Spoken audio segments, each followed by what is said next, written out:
Hello, welcome to Bridging of Ages. My name is Dan Mendelevitz, and today's show we're going to be talking about walking past the talent every day.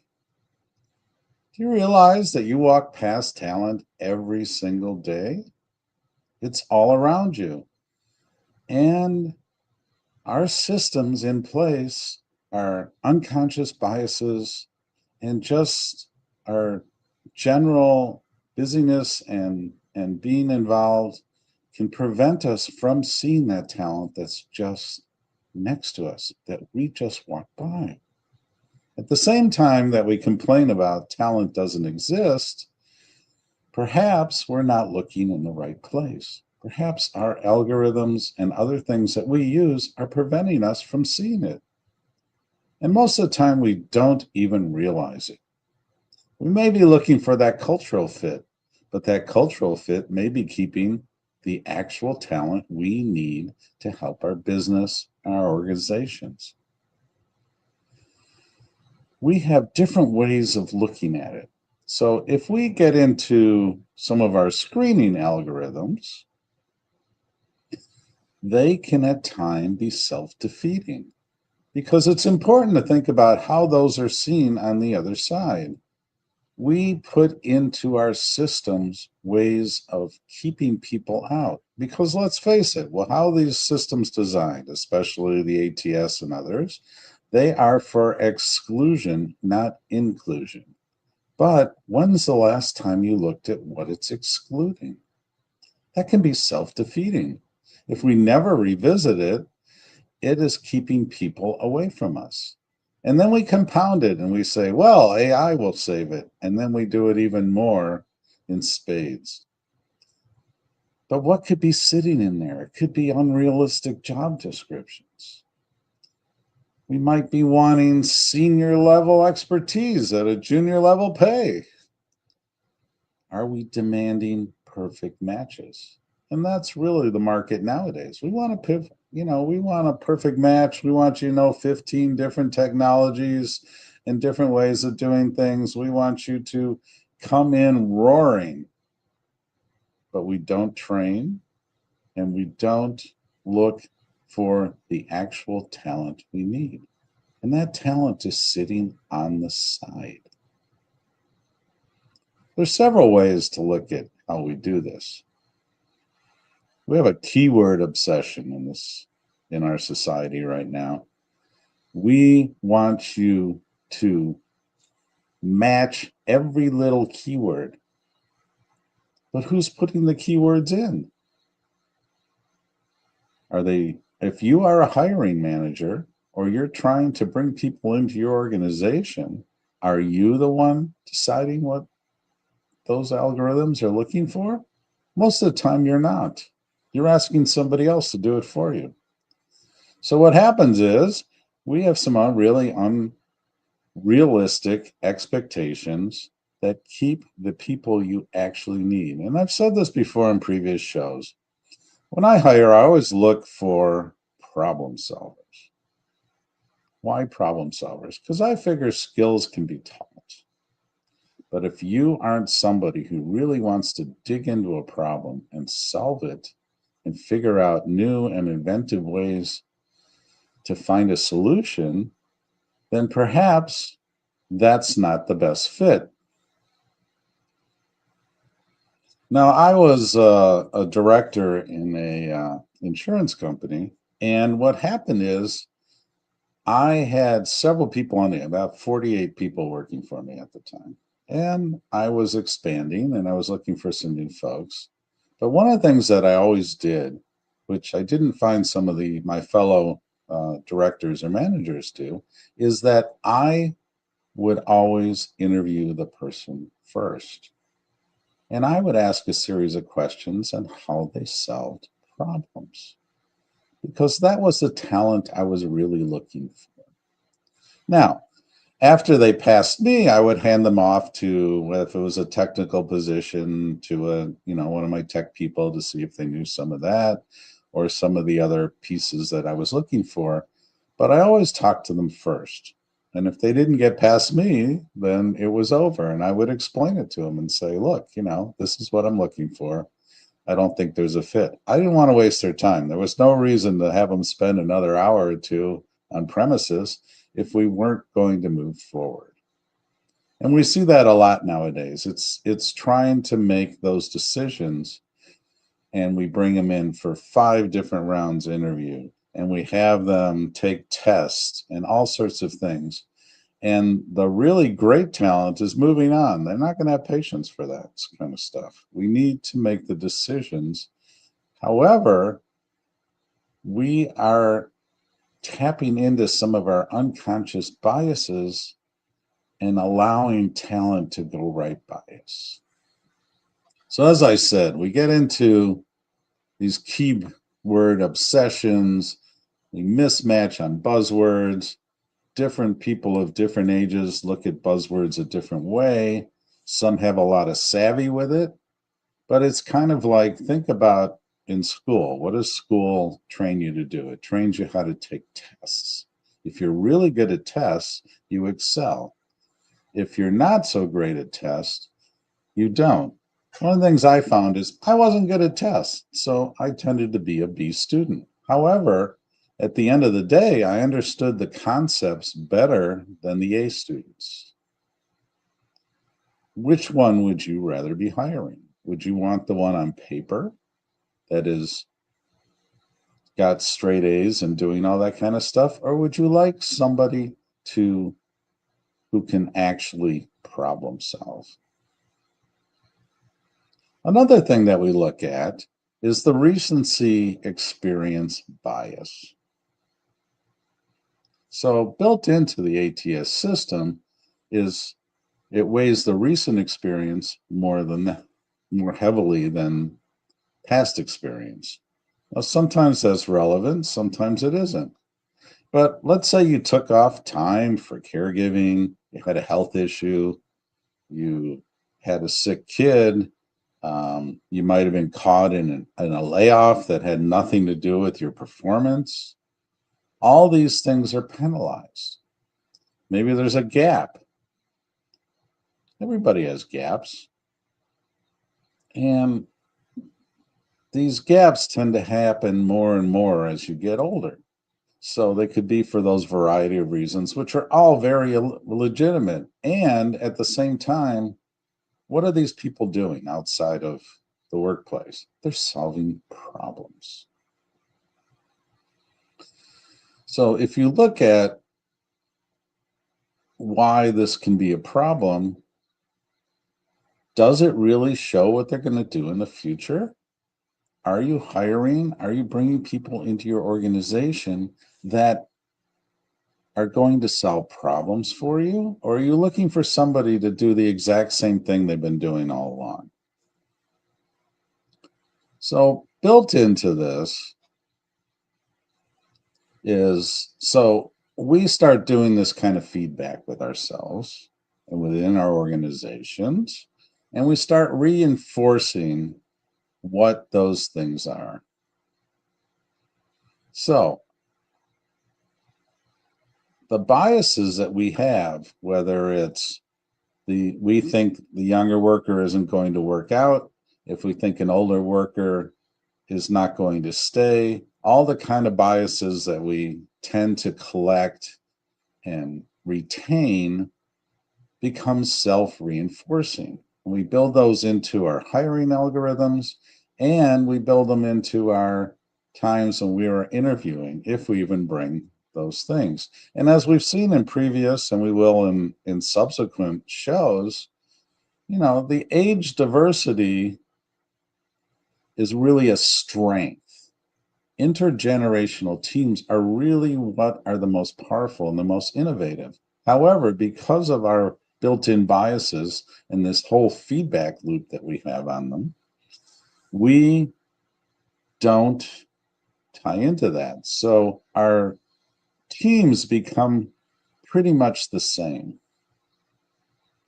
And I don't know about you, but I don't want my team to be this vanilla sameness that is devoid of innovation. And we've set up a system to exclude people who are on the edges, are more inclined to problem solve, look at innovative systems, but may not have that exact cultural fit that you're looking for. Because it's just human nature. We tend to hire people who are like ourselves. So if we really need to look at these feedback loops that we're reinforcing within ourselves, make sure we're not getting into any age diversity difficulties. We're not relying on our conscious and unconscious biases. And we really have to form transparency in our organizations and the way we look for talent.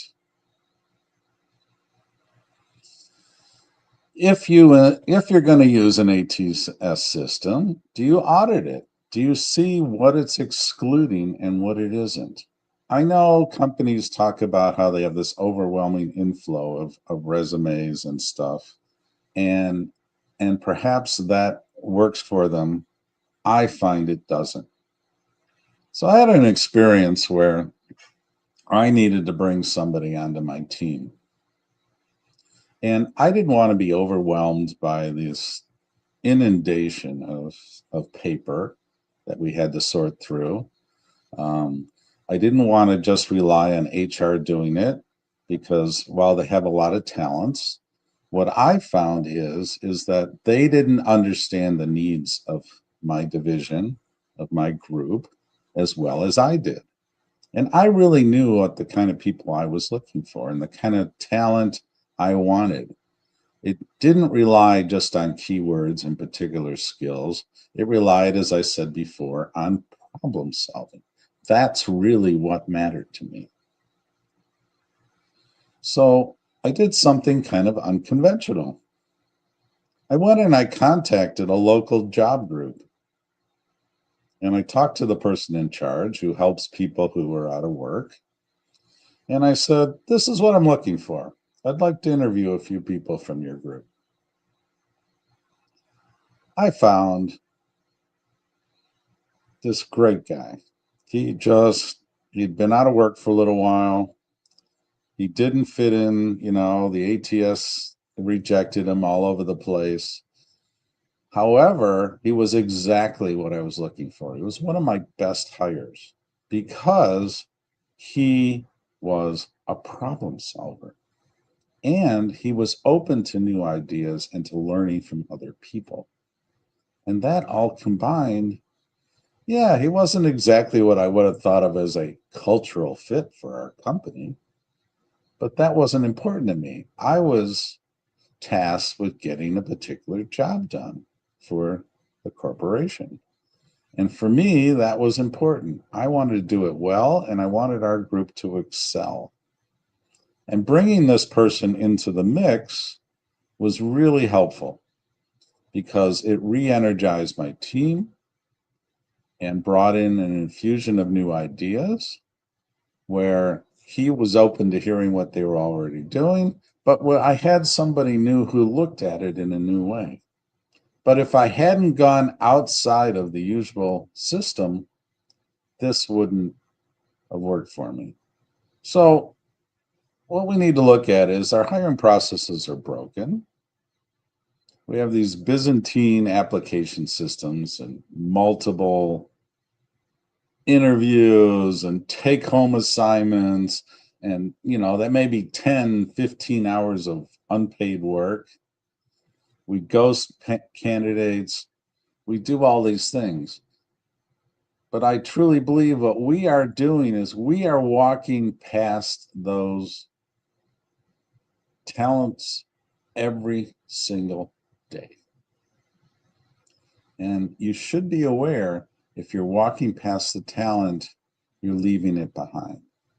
So think about how you can look at that a different way. So after a note from our sponsor, we'll come back and talk about some action items that you can use in order to help you not miss that talent and not walk by it every day.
Welcome back to Bridging of Ages. If you're just joining us, my name is Dan Mendelevitz, and we'll go over some action items that we can talk about that will help us understand how we can stop walking past the talent every day. Our first action item: revisit your hiring biases. Now, if you're using phrases like, we need someone with fresh ideas, we're looking for digital natives, this position requires a more energetic approach, they have no experience, they're just starting out, they've been in it a very long time, all those kind of things are internal biases that are keeping us away from the talent that we wish to have involvement with. This is an important way to think about it. Now, we had a show just on conscious and unconscious biases, and I encourage you to go look at it, and it expands on this topic.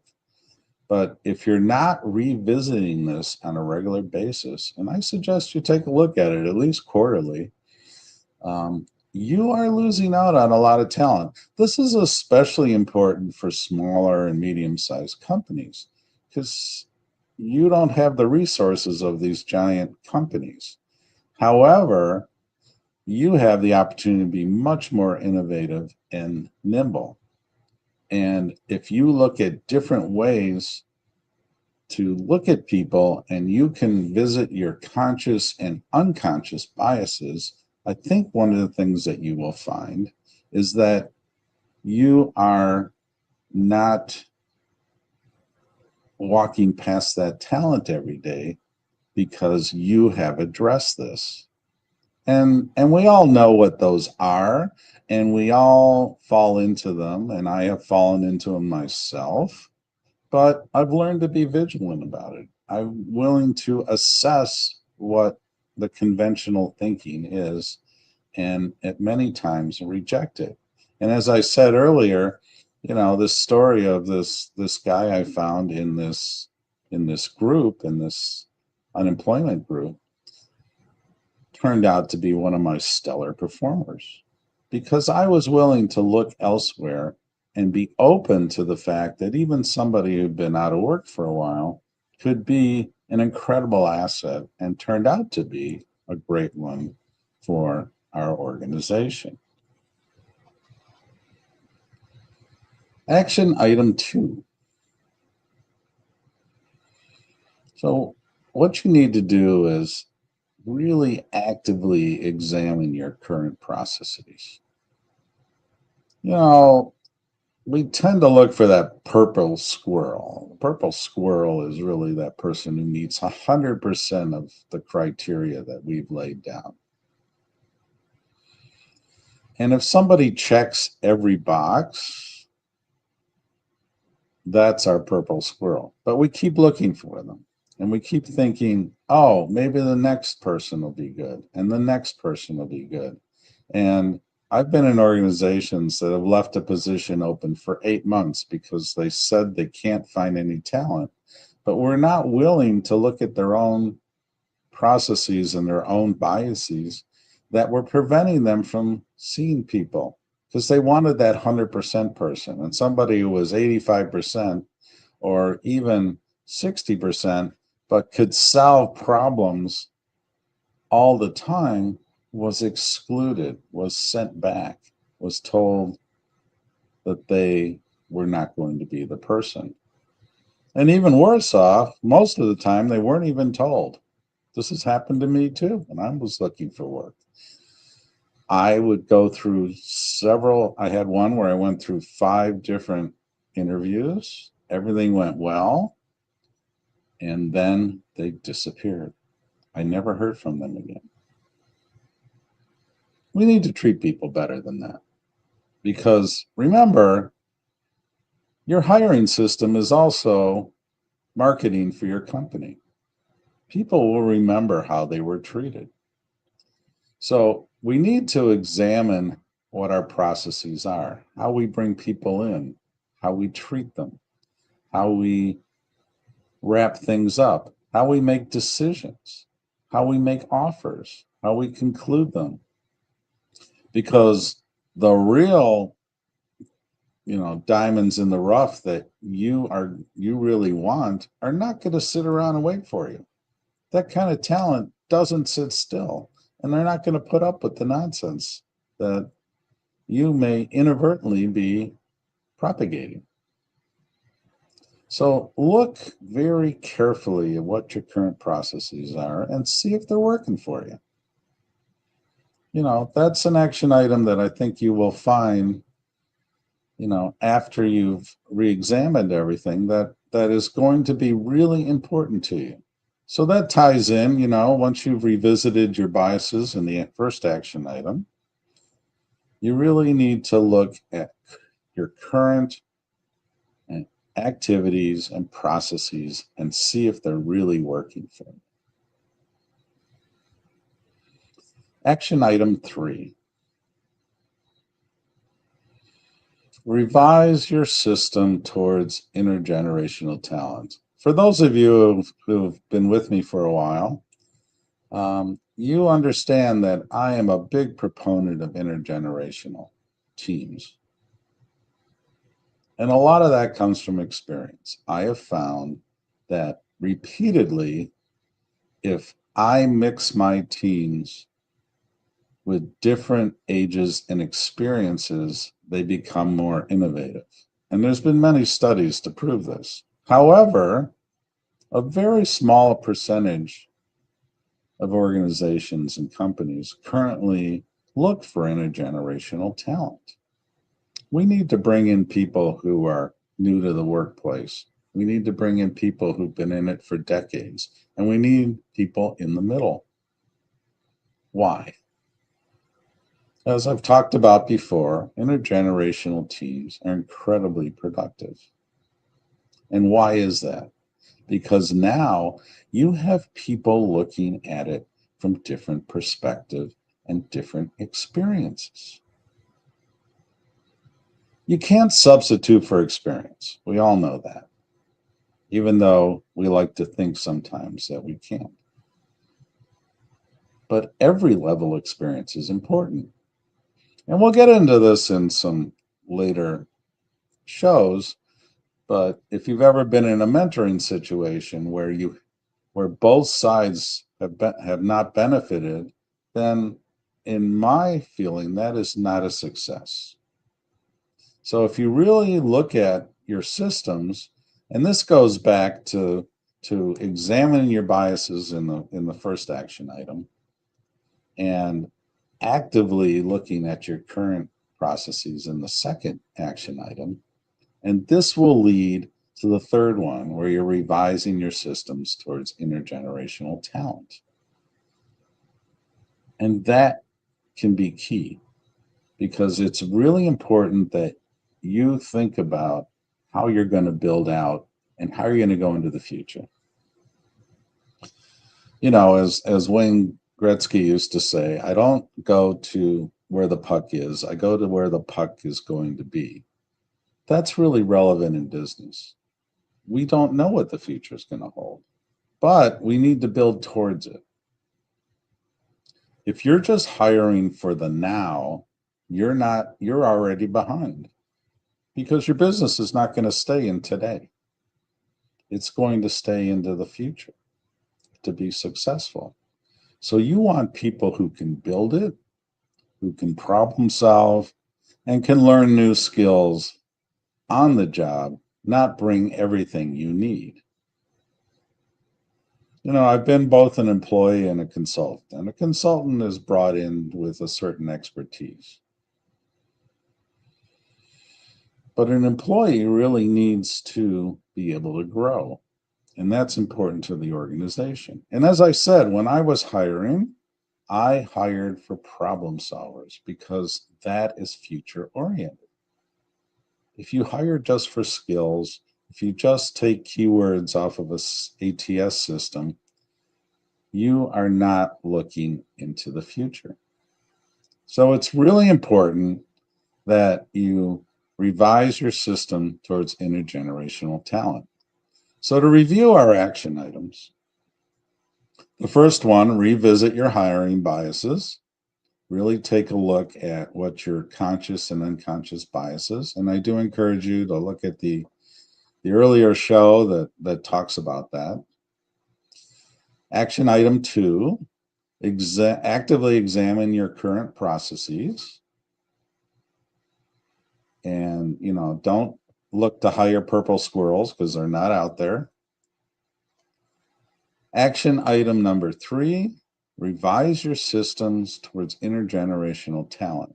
We have talked about in earlier shows, and we will be talking a lot about it in the future, the strength of intergenerational talent.